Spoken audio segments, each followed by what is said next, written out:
Partie 3. L'amour et l'accomplissement de la loi. Chapitre 1. L'amour de Dieu.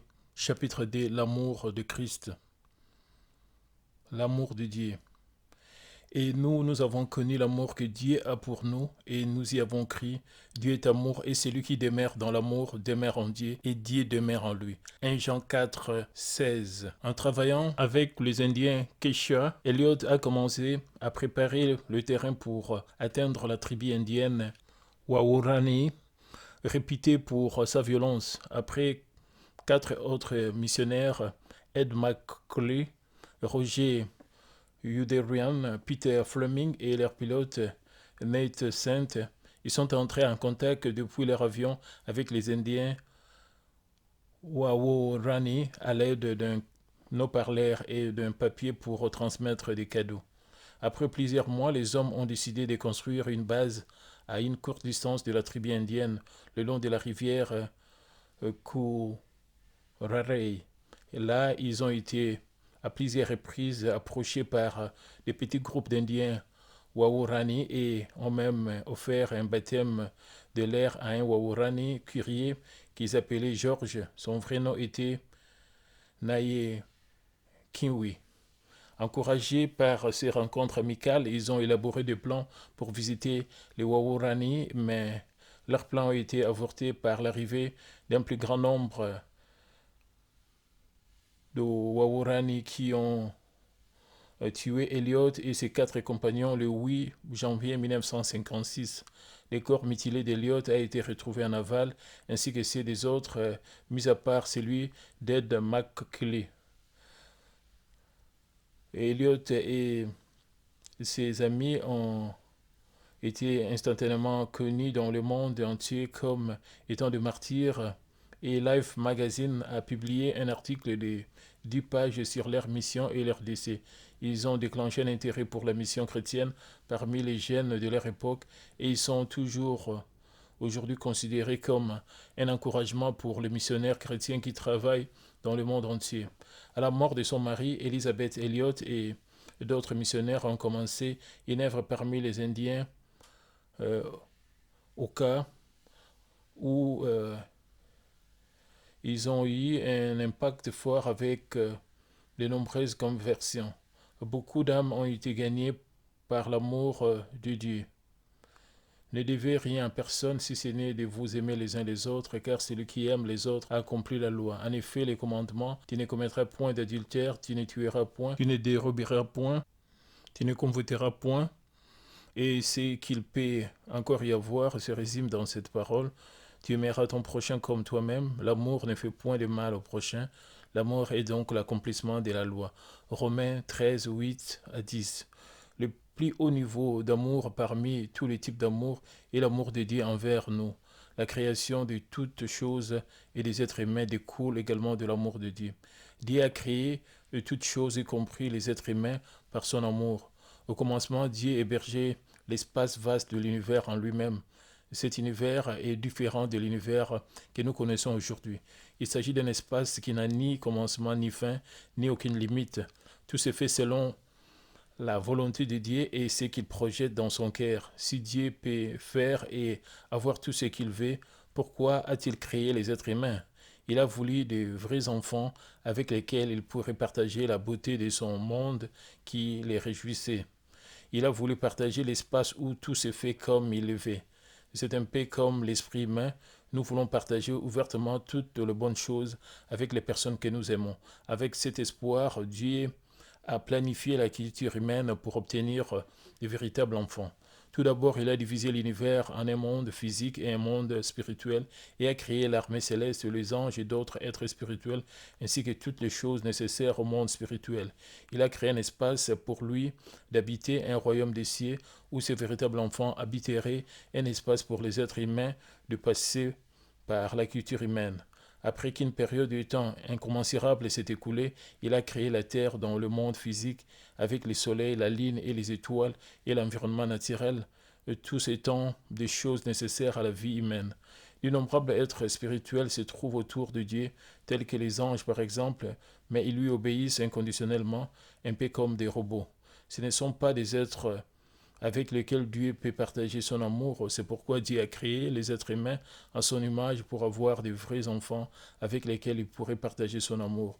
S'il était possible d'avoir des robots avec de beaux visages qui agiraient exactement comme on le voulait, pourrait-il remplacer nos propres enfants? Même quand nos enfants n'écoutent pas de temps en temps, ils restent bien plus intéressants que ces robots car ils peuvent ressentir notre amour et exprimer leur amour en retour. Cela est également vrai de Dieu. Il voulait de vrais enfants avec lesquels il pourrait échanger son cœur. C'est avec cet amour que Dieu a créé le premier être humain, Adam. Après avoir créé Adam, il a mis un jardin dans un lieu appelé Éden, vers l'est où il a amené Adam. Le jardin d'Éden a été donné à cause de la considération de Dieu pour Adam. C'est un endroit mystérieusement magnifique où le flair et les arbres poussent très bien et où de beaux animaux se promènent. Il y a partout une abondance de fruits. Il y a des brises qui sentent douces comme la soie et l'herbe émet des sons semblables à des chuchotements. L'eau scintille comme des pierres précieuses avec les réflexions de lumière. Même la plus grande imagination humaine ne peut complètement exprimer la beauté de cet endroit. Dieu a également donné à Adam une aide qui s'appelait Ève. Ce n'est pas tellement qu'Adam lui-même se soit senti seul. Dieu comprenait d'avance le cœur d'Adam car Dieu avait été seul pendant un temps si long. Dans les meilleures conditions de vie données par Dieu, Adam et Ève ont marché avec Dieu et pendant un très longtemps, ils ont joui d'une grande autorité en tant que Seigneur de toute créature. Dieu cultive des êtres humains pour en faire ses vrais enfants. Cependant, il manquait une chose à Adam et Ève pour qu'ils puissent être de véritables enfants de Dieu. Bien que Dieu leur ait donné son amour dans sa plénitude, ils ne pouvaient pas réellement ressentir l'amour de Dieu. Ils jouissaient de tout ce qui avait été donné par Dieu, mais ils ne gagnaient rien par leurs efforts. Ils ne comprenaient donc pas à quel point l'amour de Dieu était précieux et ils n'appréciaient pas ce qui leur était donné. En outre, ils n'ont jamais connu la mort ou les malheurs et ne connaissaient pas la vraie valeur de la vie. Ils n'ont jamais fait l'expérience de la haine, de sorte qu'ils ne comprenaient pas la vraie valeur de l'amour. Même s'ils en avaient entendu parler et le connaissaient intellectuellement, ils ne pouvaient ressentir le véritable amour dans leur cœur car ils n'avaient jamais fait d'expérience de première main. Et telle est la raison pour laquelle Adam et Ève ont mangé de l'arbre de la connaissance du bien et du mal. Dieu avait dit, car les jours où tu en mangeras, tu mourras certainement. Mais ils ne connaissaient pas le sens véritable de la mort.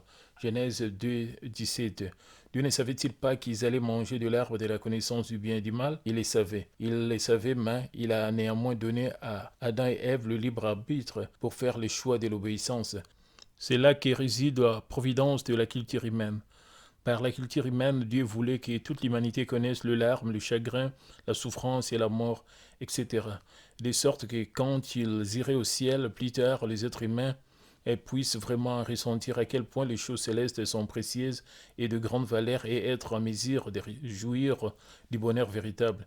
Dieu voulait partager son amour avec eux pour toujours au ciel qui est, au-delà de toute mesure, plus beau que même le jardin d'Éden. Après qu'Adam et Ève ont désobéi à la parole de Dieu, ils n'ont plus pu vivre dans le jardin d'Éden, et comme Adam a également perdu son autorité de Seigneur de toute créature, tous les animaux et les plantes ont également été maudits. La terre jadis d'abondance et de beauté était dorénavant maudite, et elle produisait à présent des épines et des chardons, et les hommes ne pouvaient récolter quoi que ce soit qu'en travaillant à la sueur de leur front. Bien qu'Adam et Ève aient désobéi à Dieu, il a néanmoins fabriqué des vêtements de peau pour eux et il les en a revêtis car ils allaient devoir vivre dans un environnement complètement différent. Genèse 3, 21. Le cœur de Dieu doit avoir été consumé comme celui des parents qui doivent envoyer leurs enfants à l'écart pendant un certain temps pour qu'ils se préparent pour l'avenir. Malgré cet amour de Dieu, peu de temps après le commencement de la culture humaine, les êtres humains étaient tachés par le péché et se sont rapidement distancés par rapport à Dieu. Romains 1, 21-23 déclare, car ayant connu Dieu, ils ne l'ont point glorifié comme Dieu et ne lui ont point rendu grâce, mais ils se sont égarés dans leurs pensées et leur cœur sans intelligence a été plongé dans les ténèbres. Se vantant d'être sages, ils sont devenus fous et ils ont changé la gloire du Dieu incorruptible en image représentant l'homme corruptible, des oiseaux, des quadrupèdes et des reptiles. Pour cette humanité pécheresse, Dieu a montré sa providence et son amour au travers du peuple élu Israël. D'une part, lorsque les enfants d'Israël vivaient par la parole de Dieu, il manifestait des signes et des prodiges et leur accordait de grandes bénédictions. D'autre part, lorsqu'ils se détournaient de Dieu, adoraient des idoles et commettaient des péchés, Dieu envoyait de nombreux prophètes pour communiquer son amour. L'un de ces prophètes, Osée, était actif durant une période sombre, suivant la scission d'Israël en deux, Israël au nord et Juda au sud. Un jour, Dieu a donné un ordre spécial à Osée. La première fois que l'Éternel adressa la parole à Osée, l'Éternel dit à Osée, va prendre une femme prostituée et des enfants de prostitution, car le pays se prostitue. Il abandonne l'Éternel. Osée 1, 2. Il était impensable qu'un prophète puisse épouser une femme de prostitution. Bien qu'il n'ait pas pu entièrement comprendre l'intention de Dieu, Osée a obéi à sa parole et a pris une femme du nom de Gomer pour qu'elle soit sa femme. Ils ont eu 3 enfants, puis Gomer est allé vers un autre homme en suivant sa luxure. Néanmoins, Dieu a dit à Osée d'aimer sa femme. Osée 3, 1. Osée l'a cherché et l'a acheté pour lui-même pour 15 cycles d'argent et Gomer et demi d'orge. L'amour qu'Osée a donné à Gomer symbolise l'amour de Dieu pour nous. Et Gomer, la prostituée, symbolise tous les êtres humains souillés par le péché. Tout comme Osée a pris une prostituée pour femme, Dieu a aimé le premier, c'est d'entre nous qui ont été tachés par le péché de ce monde. Il a montré son amour infini dans l'espoir que tout le monde se détournerait du chemin de la mort pour devenir son enfant. Même si c'était lié d'amitié au monde et s'était distancé par rapport à Dieu pendant un temps, il n'a jamais dit « Mais tu m'as abandonné et je ne peux pas t'accueillir à nouveau ». Il veut uniquement que chacun retourne vers lui et il est fait d'un cœur plus ardent que les parents qui attendent le retour de leurs enfants qui sont partis de la maison. Dieu avait préparé Jésus-Christ depuis l'aube du temps. La parabole de l'enfant prodigue de Luc 15 nous montre clairement le cœur de Dieu le Père. Le second fils qui profitait d'une vie d'abondance en tant qu'enfant n'était pas reconnaissant pour son père dans son cœur et ne comprenait pas la valeur du genre de vie qu'il avait. Un jour, il a demandé à l'avance l'argent de son héritage. Il s'agissait d'un enfant gâté, typique, qui demandait l'argent de son héritage alors que son père était encore en vie. Le père ne pouvait pas arrêter son fils car son fils ne comprenait pas du tout le cœur du parent. Et il a fini par donner à son fils l'argent de l'héritage. Le fils était alors heureux et il est parti en voyage. C'est alors qu'a commencé la souffrance du père. Il était inquiet à mort, se disant « Et s'il se blesse ?» Et s'il rencontre des gens méchants, le père ne pouvait même plus dormir tant il s'inquiétait pour son fils, observant l'horizon dans l'espoir de voir son fils revenir. Bien vite, le fils avait dépensé tout son argent et les gens se sont mis à le maltraiter. Il s'est retrouvé dans une situation telle qu'il a voulu assouvir sa faim avec les gousses que mangeaient les cochons, mais personne ne lui en donnait. C'est alors qu'il s'est souvenu de la maison de son père. Il est retourné à la maison, mais il était tellement honteux et qu'il n'a même pas levé la tête. Mais cependant, le père a couru vers lui et l'a embrassé. Le père ne lui a rien reproché du tout, mais il était tellement erré qu'il lui a mis le meilleur vêtement et a tué un veau pour organiser une fête en son honneur. Tel est l'amour de Dieu. L'amour de Dieu n'est pas donné à quelques personnes spéciales à certains moments spéciaux. Il est écrit dans 1 Timothée 4, Dieu veut que tous les hommes soient sauvés et parviennent à la connaissance de la vérité. Il garde la porte du salut ouverte en tout temps et dès qu'une âme revient à lui, il l'accueille avec énormément de joie et de bonheur. Grâce à cet amour de Dieu qui ne nous lâche pas jusqu'à la fin, la voie était ouverte pour que chacun puisse recevoir le salut. Dieu a en effet préparé son Fils unique Jésus-Christ comme Mais cela est écrit dans Hébreux 9, 22. Et presque tout, d'après la loi, est purifié avec du sang, et sans effusion du sang, il n'y a pas de pardon. Mais Jésus a payé avec son sang précieux et sa propre vie le prix du péché que le pécheur devait payer. Dans 1 Jean 4, 9, il est question de l'amour de Dieu. L'amour de Dieu a été manifesté envers nous en ce que Dieu a envoyé son Fils unique dans le monde afin que nous vivions par lui. Dieu a laissé Jésus verser son propre sang pour que l'humanité soit rachetée de tous ses péchés. Jésus a été crucifié, mais il a vaincu la mort et est ressuscité le troisième jour car il n'y avait pas de péché en lui. C'est ainsi que notre chemin du salut a été ouvert. Donner pour nous son Fils unique n'est pas aussi facile que l'on pourrait croire. Selon un dicton coréen, les parents ne ressentent aucune douleur, même si leurs enfants sont physiquement dans leurs yeux. Pour beaucoup de parents, les vies de leurs enfants sont plus importantes que les leurs. C'est pourquoi le fait que Dieu donne son Fils unique, Jésus, est une démonstration de l'amour ultime. De plus, Dieu a préparé le royaume des cieux pour ceux qu'il rachèterait par le sang de Jésus-Christ. Quel grand amour! Et pourtant, l'amour de Dieu ne s'arrête pas là. Dieu nous a donné le Saint-Esprit pour nous conduire vers le ciel.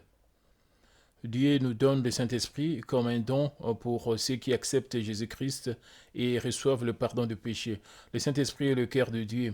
Après l'ascension du Seigneur, Dieu a envoyé le Consolateur, le Saint-Esprit, dans nos cœurs. Romains 8, 26 à 27 affirme: de même aussi l'Esprit nous aide dans notre faiblesse, car nous ne savons pas ce qu'il convient de demander dans nos prières, mais l'Esprit lui-même intercède par des soupirs inexprimables, et c'est lui qui sonde le cœur connaît la pensée de l'Esprit, parce que c'est selon Dieu qu'il intercède en faveur des saints. Lorsque nous péchons, le Saint-Esprit nous guide vers la repentance, même au travers de gémissements trop profonds pour être exprimés par des mots. À ceux qui ont une foi faible, il donne la foi. À ceux qui n'ont pas d'espoir, il donne l'espoir, tout comme le mère réconforte délicatement leurs enfants. Il nous donne sa voix de sorte que nous ne soyons blessés ou lésés d'aucune façon. Ainsi, il nous permet de connaître le cœur de Dieu qui nous aime et il nous conduit vers le royaume des cieux.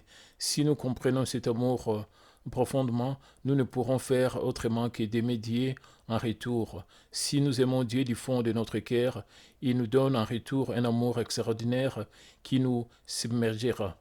Il nous donne la santé et il nous bénira et de toute bénédiction pour que tout aille bien avec nous. Il est fait parce que c'est la loi du monde spirituel, mais aussi, et c'est plus important encore, parce qu'il veut que nous ressentions son amour par les bénédictions que nous recevons de lui. J'aime ceux qui m'aiment et ceux qui me cherchent, me trouvent. Proverbe 8, 17. Qu'avez-vous ressenti la première fois que vous avez rencontré Dieu et avez reçu la guérison ou des solutions à divers problèmes? Vous avez dû ressentir que Dieu aime même un pécheur et comme vous. Je crois que vous avez dû confesser du fond de votre cœur. Si les océans étaient de l'encre et le ciel de parchemin, écrire l'amour de Dieu drainerait les océans. Je crois que vous avez dû vous sentir submergé par l'amour de Dieu qui vous a donné le ciel éternel où il n'y a ni souci, ni chagrin, ni maladie, ni séparation, ni mort. Nous n'avons pas aimé Dieu en premier, c'est Dieu qui a fait le premier pas vers nous et a tendu son bras vers nous. Et nous a pas aimés parce que nous méritions d'être aimés. Dieu nous a tellement aimés qu'il a donné son Fils unique pour nous qui étions de pécheurs et destinés à mourir. Il aime tous les hommes et il prend soin de chacun d'entre nous d'un amour plus grand que l'amour d'une mère qui pourtant ne peut oublier son enfant encore à l'âge d'allaiter. Ésaïe 49, 15. Il nous attend comme si un millier d'années n'était qu'un seul jour. L'amour de Dieu est l'amour véritable qui ne change pas même avec le passage du temps. Lorsque nous arriverons plus tard au ciel, nous resterons bouche bée en voyant le belle couronne, les fins lins étincelants et les maisons célestes construites en or et en pierres précieuses que Dieu aura préparées pour nous. Il nous donne des récompenses et des dons, même durant nos vies terrestres ici-bas, et il attend avec impatience les jours où nous serons avec lui dans sa gloire éternelle. Ressentons son grand amour. Chapitre 2. L'amour de Christ. et marcher dans l'amour à l'exemple de Christ qui nous a aimés et qui s'est livré lui-même à Dieu pour nous comme une offrande et un sacrifice de bonne odeur. Éphésiens 5, 2. L'amour possède la grande puissance de rendre l'impossible possible. En particulier, l'amour de Dieu et l'amour du Seigneur sont vraiment étonnants. Cet amour peut transformer des gens incompétents, incapables de faire quoi que ce soit de façon efficace, en des gens capables de tout.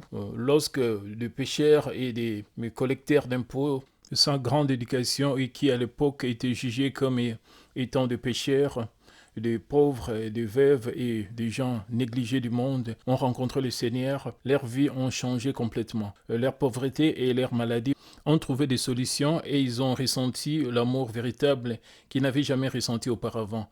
Ils se considéraient indignes, mais ils sont nés de nouveau pour être des instruments glorieux pour Dieu. Et telle est la puissance de l'amour de Dieu. Jésus est venu sur cette terre en abandonnant toute la gloire céleste.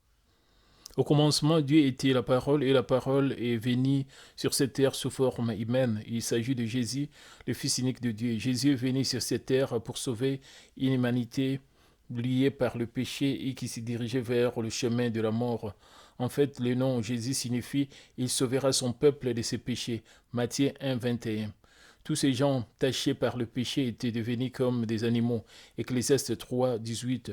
Jésus est né dans une étable d'animaux pour racheter des êtres humains qui avaient abandonné ce qu'ils étaient supposés faire et n'étaient pas mieux que des animaux. Il a été couché dans une mangeoire destinée à mourir des animaux, enfin de devenir la vraie nourriture de ces êtres humains. Jean 6, 51. Il s'agissait de permettre aux êtres humains de retrouver l'image de Dieu et de les rendre capables de faire c'est pourquoi ils avaient été créés. En outre, Matthieu 8, 20 déclare, Jésus lui répondit, les renards ont des tanières et les oiseaux du ciel ont des nids, mais le Fils de l'homme n'a pas un lieu où il puisse reposer sa tête. Ainsi, il n'avait pas d'endroit où dormir et devait passer la nuit dans les champs, dans le froid et la pluie. Souvent, il n'avait rien à manger et a eu faim. Ce n'est pas parce qu'il était incapable, c'était pour nous racheter de notre pauvreté. Il est dit dans 2 Corinthiens 8, 9, car vous connaissez la grâce de notre Seigneur Jésus-Christ, qui pour vous s'est fait pauvre des riches qu'il était, afin que par sa pauvreté vous soyez enrichis. Jésus a commencé son ministère public par les signes de la transformation de l'eau en vin au banquet des noces de Cana. Il a prêché le royaume de Dieu et a accompli de nombreux signes et prodiges dans la région de la Judée et de la Galilée. Beaucoup de lépreux étaient guéris, les boiteux se sont mis à marcher et sauter, et ceux qui souffraient des possessions démoniaques ont été libérés de la puissance des ténèbres. Même une personne morte depuis 4 jours et qui sentait une odeur infecte est sortie vivante du tombeau. Jean 11. Jésus a manifesté ses œuvres étonnantes durant son ministère sur cette terre pour que les gens comprennent l'amour de Dieu. De plus, étant à l'origine avec Dieu et la parole elle-même, il gardait la loi complètement et nous a donné un exemple parfait. Par ailleurs, c'est pas parce qu'il observait la loi qu'il condamnait ceux qui l'enfreignaient et devaient être mis à mort. Il enseignait simplement la vérité aux gens de sorte que les âmes puissent se repentir et recevoir le salut. Si Jésus avait mesuré tout le monde strictement selon la loi, personne n'aurait été en mesure de recevoir le salut. La loi, ce sont les commandements de Dieu qui nous disent ce que nous devons faire, ne pas faire, rejeter et garder. Par exemple, certains de ces commandements nous ordonnent garder le sabbat pour le sanctifier, ne convoitez pas la maison de votre prochain, honorez vos parents et rejetez toute forme de mal. Le but ultime de toute la loi est l'amour. Si vous gardez tous les statuts et toutes les lois, vous pouvez pratiquer l'amour, du moins en apparence. Cependant, ce que Dieu désire de nous n'est pas juste que nous gardions la loi dans nos actions, il veut que nous mettions en pratique la loi avec un amour qui vient de notre cœur. Jésus connaissait très bien ses désirs de Dieu et a accompli la loi avec amour. L'un des meilleurs exemples nous est donné par le cas de la femme prise en flagrant délit d'adultère. Jean 8. Un jour, les scribes et les pharisiens ont amené la femme prise en flagrant délit d'adultère, l'ont placée au milieu de la foule et ont demandé à Jésus, Moïse dans la loi nous a ordonné de lapider de telles femmes. Toi donc, que dis-tu? Jean 8, 5. Il demandait cela afin de trouver un motif d'accusation contre Jésus. Comment pensez-vous que la femme devait se sentir à ce moment? Elle a dit être si honteuse de son péché et révélé devant tout le monde et devait trembler de peur car il était sur le point d'être lapidé à mort. Si Jésus répondait lapidé là, mais sa vie se terminerait là par tous ces cailloux jetés vers elle. Toutefois, Jésus ne leur a pas dit de la punir selon la loi. En fait, il s'est abaissé et s'est mis à écrire quelque chose sur le sol avec son doigt. Il s'agissait des noms de péchés que les gens commettaient en tant que société. Après avoir énuméré leurs péchés, il s'est relevé et a dit que celui de vous qui est sans péché jette le premier la pierre contre elle. Verset 7. Puis il s'est abaissé à nouveau et s'est mis à écrire quelque chose. Cette fois, il a écrit les noms de péchés de chaque individu comme s'il les avait vus, y compris le moment, l'endroit et la façon dont ces péchés ont été commis.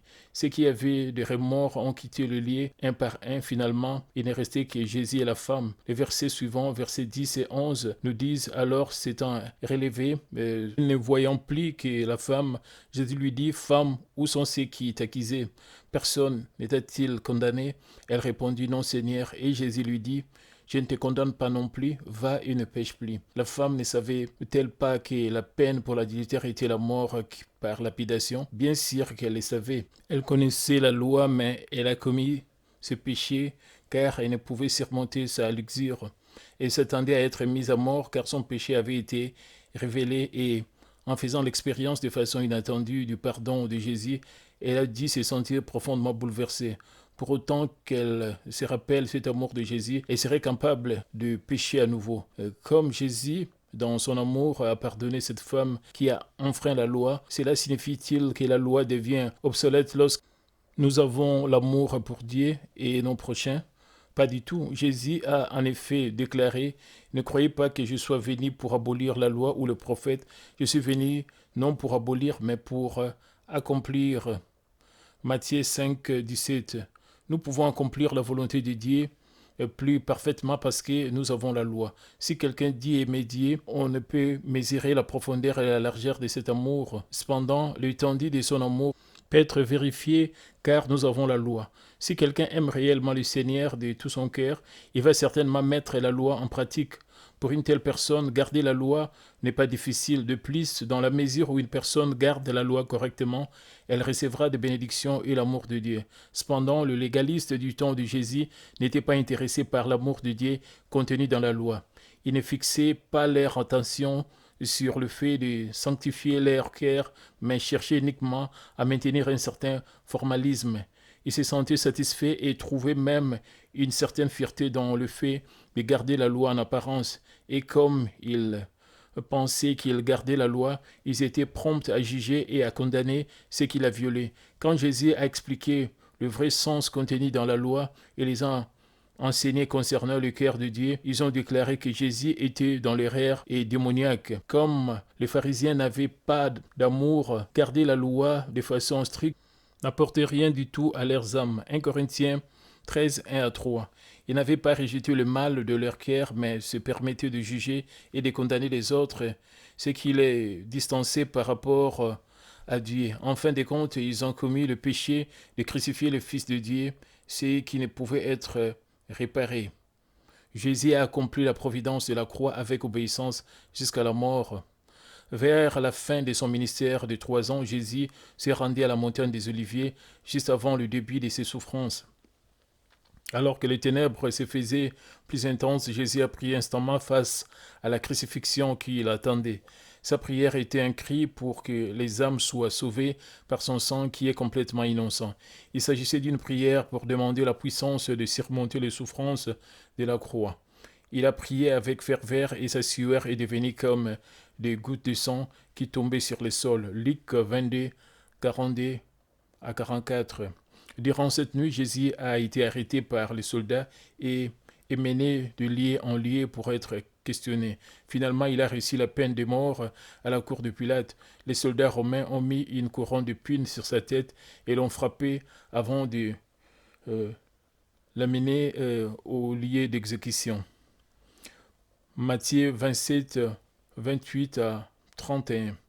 Son corps était couvert de sang, on s'est moqué de lui et il a été fouetté toute la nuit et avec ce corps, il s'est rendu à Golgotha en portant la croix. Une grande foule le suivait. Peu de temps auparavant, il l'avait accueilli en criant Hosanna, mais c'était désormais une foule enragée qui criait Crucifie-le. Le visage de Jésus était couvert de sang, si bien qu'il était méconnaissable. Il n'avait plus de force à cause des douleurs infligées par la torture et lui était extrêmement difficile de marcher. Une fois arrivé à Golgotha, Jésus a été crucifié pour nous racheter de nos péchés. Pour nous racheter, nous qui étions sous la malédiction de la loi, qui dit que le salaire du péché, c'est la mort. Romains 6, 23. Il a été pendu à une croix en bois où il a versé tout son sang. Il a pardonné le péché que nous commettons dans nos pensées en portant la couronne d'épines sur sa tête. De clous ont transpercé ses mains et ses pieds pour nous pardonner les péchés que nous commettons avec nos mains et nos pieds. Les insensés, mais qui ne connaissaient pas ces faits, se moquaient et raillaient Jésus qui était pendu sur une croix. Luc 23, 35 à 37. Cependant, même dans cette douleur atroce, Jésus a prié pour le pardon de ceux qui étaient crucifiés avec lui, comme cela est indiqué dans Luc 23, 34. Père, pardonne-leur car ils ne savent pas ce qu'ils font. La crucifixion est l'une des méthodes des exécutions le plus cruelles. Les condamnés devaient souffrir durant relativement plus longtemps que pour les autres châtiments. Des clous transperçaient les mains et les pieds et la chair se déchiraient.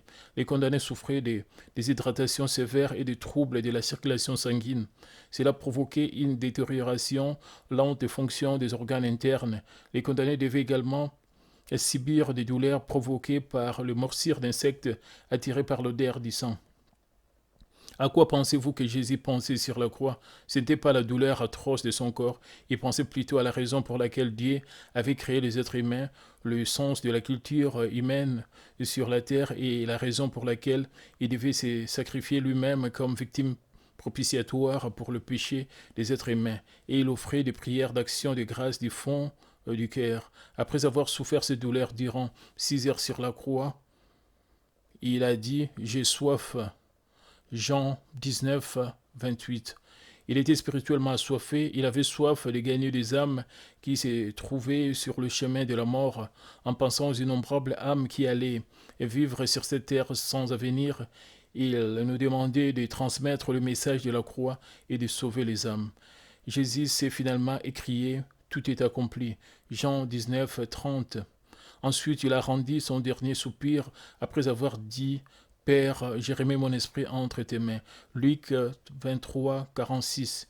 Il a remis son esprit entre les mains de Dieu car il avait terminé son devoir d'ouvrir la voie du salut pour toute l'humanité en devenant lui-même les sacrifices propitiatoires. C'est le moment où le plus grand acte d'amour a été accompli. Depuis lors, le mur de péché qui se tient entre Dieu et nous a été détruit et nous sommes en mesure de communiquer directement avec Dieu. Avant cela, le souverain sacrificateur devait offrir le sacrifice pour le pardon du péché au nom du peuple, mais ce n'est plus le cas à présent. Quiconque croit en Jésus-Christ peut entrer dans le sanctuaire sacré de Dieu et l'adorer directement. Jésus prépare le lieu d'habitation céleste par son amour. Avant de passer par la croix, Jésus avait parlé à ses disciples concernant les choses à venir. Il leur a dit qu'il devait passer par la croix pour accomplir la providence de Dieu le Père, mais les disciples étaient inquiets. Il leur a alors parlé concernant le lieu d'habitation céleste pour les réconforter. Il est écrit dans Jean 14, 1, 3 que votre cœur ne se trouble point. Croyez en Dieu et croyez en moi.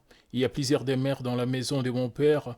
Si cela n'était pas, je vous l'aurais dit. Je vais vous préparer une place et lorsque je m'en serai allé et que je vous aurai préparé une place, je reviendrai et je vous prendrai avec moi, afin que là où je suis, vous y soyez aussi. En fait, il a vaincu la mort et ressuscité et il est monté au ciel et à la vie de beaucoup de gens. C'était pour nous préparer un lieu d'habitation céleste. Que signifie donc que je vais vous préparer une place? Il est écrit dans 1 Jean 2:2, il est lui-même la victime expiatoire pour nos péchés, et non seulement pour les nôtres, mais aussi pour ceux du monde entier. Comme nous l'avons dit, cela signifie que chacun peut posséder le ciel par la foi, car Jésus a détruit le mur du péché qui nous séparait de Dieu. En outre, Jésus a dit, il y a plusieurs demeures dans la maison de mon Père et il nous a dit qu'il veut que tout le monde puisse recevoir le salut. Il n'a pas dit il y a plusieurs demeures au ciel, mais dans la maison de mon Père, nous pouvons appeler Dieu Abba Père grâce à l'œuvre du précieux sang de Jésus. Le Seigneur intercède toujours sans cesse pour nous. Il prie avec ferveur devant le trône de Dieu, sans manger ni boire. Matthieu 26, 29. Il prie que nous puissions remporter la victoire par la culture humaine sur cette terre et révéler la gloire de Dieu en faisant prospérer nos âmes. En outre, lors du jugement du grand trône blanc, lorsque la culture humaine sera terminée, il agira encore pour nous au tribunal du jugement. Tout le monde sera jugé sans la moindre erreur pour toutes les choses que chacun aura faites. Cependant, le Seigneur sera le défenseur des enfants de Dieu et plaidera en disant « J'ai lavé leurs péchés dans mon sang », de sorte qu'ils peuvent recevoir une meilleure demeure et de meilleures récompenses au ciel, parce qu'il est venu sur cette terre et a connu personnellement tout ce que les êtres humains traversent. Il parlera pour les êtres humains et comme un avocat. Comment pouvons-nous comprendre pleinement cet amour de Christ ? Dieu nous a fait connaître son amour pour nous au travers de son Fils unique Jésus-Christ. Cet amour est l'amour par lequel Jésus n'a même pas hésité à donner jusqu'à sa dernière goutte de sang pour nous. Cet amour inconditionnel et immuable est celui avec lequel il allait pardonner 70 fois, 7 fois.